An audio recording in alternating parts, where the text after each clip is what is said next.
Friends, இன்றைக்கி நம்ம பார்க்க போகிறது தக்காளி கொச்சு. தக்காளி கொச்சு எப்படி செய்கிறதுன்றதை நம்ம பார்ப்போம். ஒரு கடாயில் 1 டம்ளர் தண்ணி எடுத்து ஊற்றிக்குவோம். தண்ணியில் நான் சொல்கிற அளவு 2 பேர் சாப்பிட்ற அளவுக்கு 1 வெங்காயம் 2 தக்காளி அரிஞ்சு அதில் போட்டுக்கோங்க.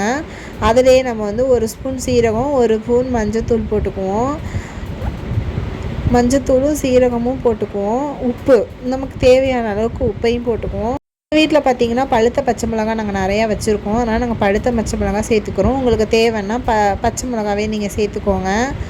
அதையும் போட்டு நல்லா கிண்டி விட்டுக்கோங்க. இதை இப்போ 4 பொருள் நம்ம சேர்த்து நம்ம நல்லா கொதிக்க விடுவோம். இதை இப்போ நம்ம இந்த கடாயை நம்ம என்ன பண்ணுவோம், மூடி வச்சு மூடிடுவோம். அப்போ தான் நல்லா கொதிக்கட்டும். கொதித்து நல்லா தக்காளி வெங்காயம் பச்சை மிளகாய் நல்லா வெந்துடும். இந்த தண்ணியிலேயே உப்பு போட்டு வேகனால அந்த வாசனை நல்லாயிருக்கும். நல்லா வெந்ததுக்கப்புறம் பார்த்திங்கன்னா தக்காளியெல்லாம் நல்லா கரைஞ்சி போயிருக்கும்.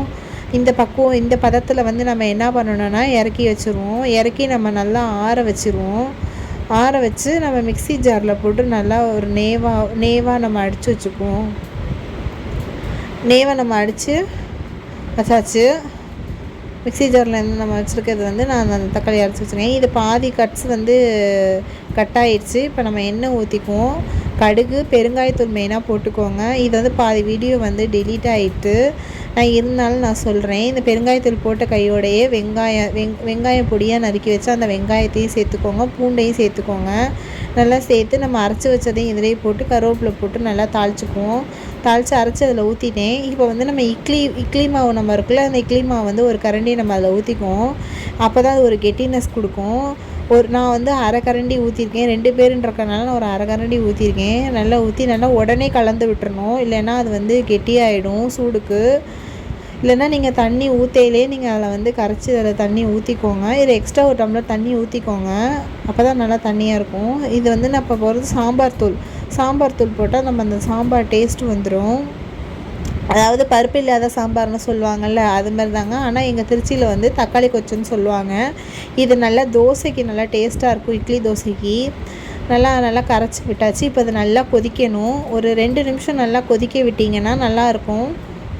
டேஸ்ட்டு அந்த சாம்பார் தூள் டேஸ்ட்டு இருக்கவும் சாம்பார் மாதிரியே நல்லாயிருக்கும். குழந்தைங்களுக்குலாம் இந்த தக்காளி கொச்சு ரொம்ப பிடிக்கும். வயசானவங்களுக்கும் ரொம்ப பிடிக்கும். இது நல்லா கொதிக்கட்டும். நல்லா கொதி வருது. இதோட நம்ம நிப்பாட்டிக்குவோம். ரொம்பவும் கொதிக்க வச்சிங்கன்னா ரொம்ப கெட்டியாக போயிடும். கரெக்டாக கொதித்ததுக்கப்புறம் நம்ம 2 நிமிஷம் கொதித்ததுக்கப்புறம் இறக்கிடுவோம். இது நான் தோசைக்கோட ஷேர் பண்ணியிருக்கேன். இந்த வீடியோ உங்களுக்கு பிடிச்சிருந்தால் லைக் பண்ணுங்கள், சப்ஸ்கிரைப் பண்ணுங்கள், இன்னும் உங்களுக்கு ஷேர் பண்ணி விடுங்க. நல்ல வீடியோஸாக நான் கண்டிப்பாக போடுவேன். இன்னும் சில டிப்ஸ் எல்லாம் நான் சொல்ல வேண்டியது இருக்குது. இனிமேல் நல்ல வீடியோஸாக வரும். நீங்கள் கண்டிப்பாக ஷேர் பண்ணுங்கள், சப்ஸ்கிரைப் பண்ணுங்கள்.